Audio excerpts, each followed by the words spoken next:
Ang pagmina, isang gawain na nagbigay buhay at naghubog sa mga sibilisasyon at sa takbo ng kasaysayan.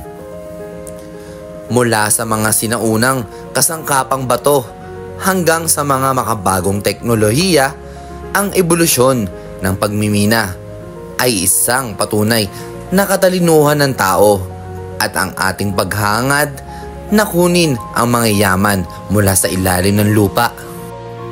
Ang mga kasangkapang tulad ng pang-akit ng bato at panggiling ng panghuhukay ay ginagamit upang makuha ang mga materyales na ito.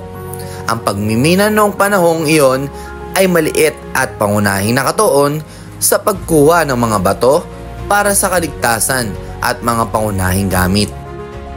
Habang lumalaki ang mga sibilisasyon, dumadami rin ang pangangailangan sa mas advanced sa mga pamamaraan sa pagmimina.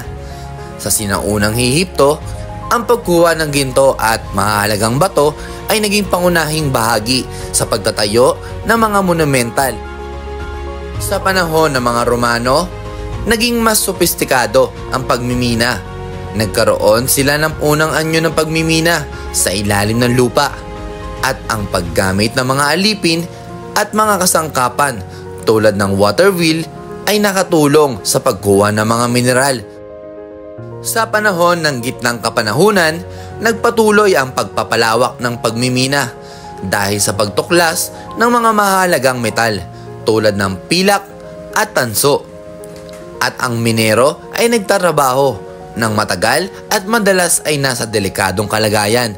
Nagsimula ring magkaroon ng mga sistema ng ventilation upang mabawasan ang panganib ng mga nakakalasong gas sa mga mina. Naging laganap ang open pit mining, isang pamamaraan kung saan inaalis ang mga lupa sa mga layer upang matuklasan ang mga mineral sa ilalim. Lumaki ang mga operasyon at kasama nito ang mga lumalaking pangangailangan sa mineral tulad ng tanso, ginto at carbon. Habang tinatanaw natin ang hinaharap, ang susunod na hangganan ng pagmimina ay maaaring magiging lampas sa ating planeta. Ngunit habang tayo'y nagsusulong ng bagong mangyayaman, ang pagiging sustainable ay isang mahalagang hamon. Ang hinaharap ng pagmimina ay nakasalalay sa ating kakayahang balansihin ang pagkuha ng mga yaman at ang pangangalaga sa kalikasan at ang mga etikal na issue sa paggawa.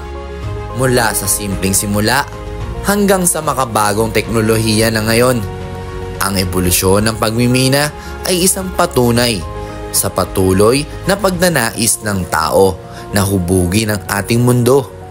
Sa ating pagpapaunlad, ang mga desisyon na ating gagawin ang magtatakda kung paano natin gagamitin, kukunin at pangangalagaan ang mga yaman na magpapalakas sa ating hinaharap.